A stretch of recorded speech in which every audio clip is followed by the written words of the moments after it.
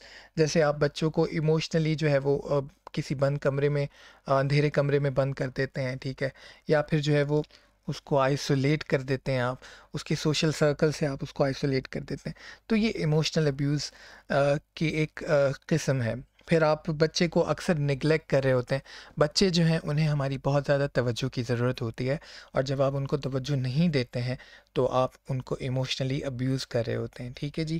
تو neglecting is also a form of child abuse. Then the second laws is discrimination, جو کہ پاکستان میں بہت زیادہ موجود ہے. جیسے آپ کے ہاں بچے اور بچیوں کو جو ہے وہ ڈسکرمنیٹ کیا جاتا ہے, تو یہ بھی ایک چائلڈ ابیوز کی فارم ہے, ٹھیک ہے. اس کی وجہ سے بچوں میں انفیریورٹی کمپلیکس ہو جاتا ہے, ٹھیک ہے, اور بچے جو ہیں وہ کافی زیادہ احساس کمتری کا شکار ہو جاتے ہیں. دین سیکشل ابیوز, جو کہ ہماری سوسائٹی میں بہت زیادہ پریولنٹ ہے, اور میں نے بہت ساری ایگزامپلس آپ سے ساتھ شیئر بھی کی ہیں. اس کی ایک فارم ہے چائلڈ پروسٹیٹیوشن, جس کی وجہ سے, یعنی جس کا ایک آف شوٹ ہے آپ کا ہیومن ٹریفکنگ یعنی چائلڈ ٹریفکنگ. تو سیکشل ابیوز کا جو بہت زیادہ پرومیننٹ آج کی سوسائٹی میں آپ کو ایک فارم نظر آتی ہے, وہ چائلڈ پروسٹیٹیوشن ہے. تو یہ بھی ایک سیکشل ابیوز جو بھی ایک چائلڈ ابیوز کا پارٹ ہے. یہ ڈفرینٹ فارمز تھی, تو آپ اپنی سراؤنڈنگ میں دیکھ سکتے ہیں کس طرح سے جو ہے وہ آج کی سوسائٹی میں بچے جو ہیں وہ ابیوز ہونے سے جو ہے وہ بچ نہیں پا رہے ہیں. دین ہم تھیوریز کی اگر بات کریں تو چائلڈ ابیوز کی جو تھیوریز ہیں اس میں سب سے پہلی ہے social learning theory. Social learning theory کہتی ہے کہ behaviour is learned either through reinforcement اور ماڈلنگ. اچھا, اب اس میں ایک چیز آپ کو سمجھنی ہے کہ دیکھیں, جو بچے ہوتے ہیں وہ جو بچپن میں یا تو ابیوز کیے گئے ہوتے ہیں, یا پھر انہوں نے کہیں یہ ابیوز ہونا دیکھا ہوتا ہے. فار ایگزامپل, اگر کسی بچے کے سامنے آپ اس کی والدہ کو پیٹ رہے ہیں تو وہ فزیکل ابیوز دیکھ رہا ہے, تو اس کی پرسنالٹی پہ بہت زیادہ اثر ہوتا ہے, اور فیوچر ریلیشن شپ جو ہوتے ہیں اس کے, وہ پھر اسی طرح سے مینیپولیٹ ہو جاتے ہیں, ٹھیک ہے. تو سوشل لرننگ تھیوری کہتی ہے کہ جی جو بیہیویئر ہے وہ ٹرانسمٹ ہوتا ہے ایک جنریشن سے دوسری جنریشن میں, ٹھیک ہے. اسی طرح فیملی سسٹم تھیوری ہے, جو کہ کہتی ہے کہ فیملی جو ہے وہ ایک سسٹم ہے, اور اس سسٹم کا ایک فنکشن ہے. اگر وہ فنکشن فیملی ٹھیک سے پرفارم نہیں کرے گی تو پھر بچہ جو ہے وہ ابیوسو ہو جائے گا, ٹھیک ہے.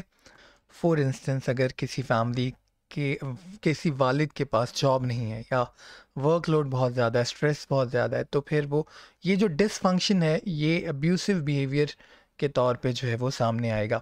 پھر آپ کا ایکولوجیکل تھیوری ہے. ایکولوجیکل تھیوری جو ہے وہ سوسائٹی کو 4 حصوں میں ڈیوائڈ کرتی ہے: individual, family, community and culture. ایک پارٹ میں اگر بچہ جو ہے وہ ابیوسو بیہیویئر دیکھے گا تو اوور آل جو ہے وہ ویل پرفارم نہیں کر پائے گا. فور انسٹنس, اگر کسی بچے کو گھر میں زیادہ پیٹا جاتا ہے تو وہ اسکول میں, سوسائٹی میں ایلینیٹ ہو کے رہ جاتا ہے. سوشل سپورٹ تھیوری کہتی ہے کہ موسٹلی مدرز جو ہیں وہ اپنے بچوں کو اس لیے ابیوز کرتی ہیں کیونکہ ان کو سوسائٹی جو ہے وہ سپورٹ نہیں کر رہی ہوتی, کیونکہ ماؤں کے پاس ورک لوڈ بہت زیادہ ہوتا ہے, ان کے اوپر سوشل سٹرین بہت زیادہ ہوتا ہے, جس کی وجہ سے وہ بچوں کے اوپر اپنا سارا سٹریس جو ہے وہ نکالتی ہیں, کیونکہ سوسائٹی جو ہے وہ سوشلی سپورٹ نہیں کر رہی ہے ان کو. تو یہ یوزلی ہوتا ہے جب جن ماؤں کے اوپر ورک لوڈ بہت زیادہ ہوتا ہے وہ بہت زیادہ ابیوسو ہو جاتی ہیں. دین انویسٹمنٹ تھیوری کہتی ہے کہ پیرنٹس جو ہیں وہ اپنے بچوں پہ انویسٹمنٹ نہیں کرنا چاہتے, اپنے ٹائم کی انویسٹمنٹ نہیں کرنا چاہتے, ایفرٹس نہیں کرنا چاہتے, کیونکہ ان کو یہ یوز لیس لگتا ہے. اور جب ایسا ہوتا ہے تو پھر بچے جو ہیں وہ ابیوسو ہو جاتے ہیں. تو آپ کے بچوں کو آپ کی بہت زیادہ آپ کی توجہ کی بھی ضرورت ہوتی ہے, اور آپ کی جو ہے وہ جو انویسٹمنٹ ہے اس کی بھی ضرورت ہوتی ہے. اٹیچمنٹ تھیوری کہتی ہے کہ جتنا زیادہ پیرنٹس اور چلڈرن کے درمیان اٹیچمنٹ کم ہوگی اتنا زیادہ ایک بچہ ابیوزو ہوگا. تو جتنی زیادہ اٹیچمنٹ کم ہوتی جائے گی اتنی زیادہ انسیکیورٹی بچے میں پیدا ہوگی, جس کی وجہ سے اس کا ابیوسو بیہیویئر جو ہے وہ آپ کو دیکھنے کو ملے گا. دین ریکمنڈیشن میں ہم بات کریں تو the first one is friendly parenting. سب سے پہلے میں سیکشل ابیوز کی بات کر رہا ہوں کہ کیسے آپ نے اس کو پریکلوڈ کرنا ہے. دیکھیں, سب سے امپورٹنٹ چیز کیا ہوتی ہے, آپ نے اپنے بچے کو باڈی پارٹ سکھانے ہوتے ہیں, ان کے نام سکھانے ہوتے ہیں, تاکہ کل کو اگر بچے کو آپ یہ بتاؤ کہ یہ چیز آپ کی پرائیویٹ باڈی پارٹ ہے تو اس کو پتہ ہو، یا اس کے ساتھ اگر کوئی ایب نارمل کنڈیشن ہوتی ہے تو وہ آپ کو بتا سکے۔ تو سب سے پہلے آپ نے اپنے بچوں کو باڈی پارٹس کے نام سکھانے ہوتے ہیں، اس میں شرمانے کی کوئی ضرورت نہیں ہے۔ اس کے بعد آپ ان کو بتاتے ہیں کہ کون سے باڈی پارٹس جو ہیں وہ آپ کے پرائیویٹ ہیں، کن کو کوئی اور ٹچ نہیں کر سکتا، کوئی اور نہیں دیکھ سکتا۔ دین فرینڈلی پیرنٹنگ جو میں کہہ رہا ہوں کہ آپ کے بچے جو ہیں وہ آپ کے ساتھ اتنے فرینڈلی ہونے چاہیے کہ وہ اپنے ایشوز آپ کے ساتھ شیئر کر سکیں، آپ کو بتا سکیں، آپ سے ہیزیٹیٹ نہ کریں۔ پھر آپ ایک اور کام کر سکتے ہو، آپ کوڈ رکھ سکتے ہو، ٹھیک ہے؟ فار انسٹنس آپ اپنے بچے کو بتا سکتے ہو کہ جب کچھ ایب نارمل آپ فیل کرو تو آپ اگر مجھے ڈائریکٹلی نہیں بتا سکتے تو آپ وہ کوڈ بتا سکتے ہو۔ فار انسٹنس آپ اپنے بچے کے ساتھ کسی ریلیٹیو کے ہاں جاتے ہو اور وہاں کوئی ایسی ایکٹیویٹی بچے کے ساتھ ہو جاتی ہے تو بچہ وہاں نہیں بتا پا رہا، تو وہ آپ کو وہ کوڈ بتا دے کہ بابا مجھے لیپ ٹاپ یوز کرنا ہے، یا بابا مجھے یہ چیز چاہیے۔ تو اس طرح سے آپ اپنے کوڈز رکھ سکتے ہیں تاکہ آپ فوراً الرٹ ہو جائیں کہ بچہ جو ہے وہ کچھ آپ سے کہنا چاہ رہا ہے۔ تو یہ فرینڈلی پیرنٹنگ ہوتی ہے، ٹھیک ہے، جس کے تھرو آپ سب سے زیادہ امپورٹنٹ یہ ہے، کیونکہ موسٹ آف دی ٹائم جو بچوں کے ساتھ اس طرح کی ایکٹیویٹیز ہوتی ہیں اس میں جو نون پرسنس ہیں وہی جو ہے وہ زیادہ تر انوالو نظر آتے ہیں۔ تو آپ نے بچوں کو یہ ساری چیزیں سکھانی ہے پیرنٹنگ کے اندر۔ Secondly, promotion of personal safety among children, child protection policies in school and increase awareness of parents are essential to prevent sexual abuse of children. یہ ساری چیزیں اپنی جگہ، جو ریفارمز ہیں وہاں پہ یہ چیز کلیئر ہونی چاہیے کہ بچے کی جو آئیڈینٹی ہے اس کو ڈسکلوز نہیں کیا جائے۔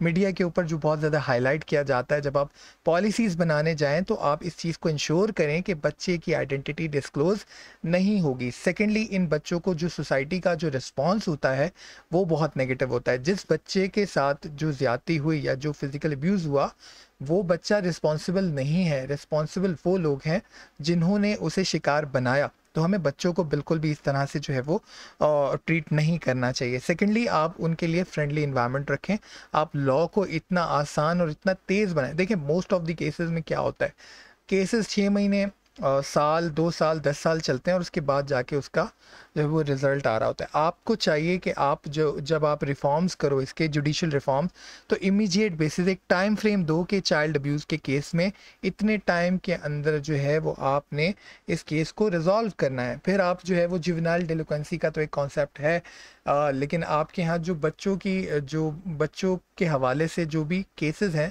بچوں کو آپ نے کہیں لے کر نہیں جانا، آپ نے اس کو کورٹ میں نہیں لے کر جانا، آپ کی عدالت وہاں لگنی چاہیے جہاں بچہ سیکیور فیل کرے۔ تو جوینائل ڈیلیکوینٹ کے لیے تو ہے، اس کے ساتھ ساتھ ہمارے جو بچے ہیں ان کو بھی پروٹیکٹ کرنے کے لیے کچھ نہ کچھ اقدامات ہونے چاہیے۔ دین برتھ رجسٹریشن، یہ آپ کی جو لیبر جو آپ کی چائلڈ لیبر ہے اس کی پروٹیکشن کے لیے بہت زیادہ امپورٹنٹ ہے، کیونکہ ہمیں پتہ ہی نہیں ہے۔ Only 34% of children under 5 are registered at birth nationally. تو یہ یونیسیف کی جو ہے وہ اسٹیٹس ہیں۔ جب آپ کے پاس بچے رجسٹرڈ ہی نہیں ہوں گے تو آپ کو نہیں پتا ہوگا کہ کتنے بچے آپ کے آؤٹ آف اسکول ہیں اور کتنے جو ہے وہ چائلڈ لیبر پر ہیں، کتنے بچے جو ہے وہ آپ کے چائلڈ ابیوز کا شکار ہو رہے ہیں۔ تو آپ نے بچوں کو رجسٹر کرنا ہے تاکہ چائلڈ لیبر کو آپ جو ہے وہ ختم کر سکیں، ٹھیک ہے جی۔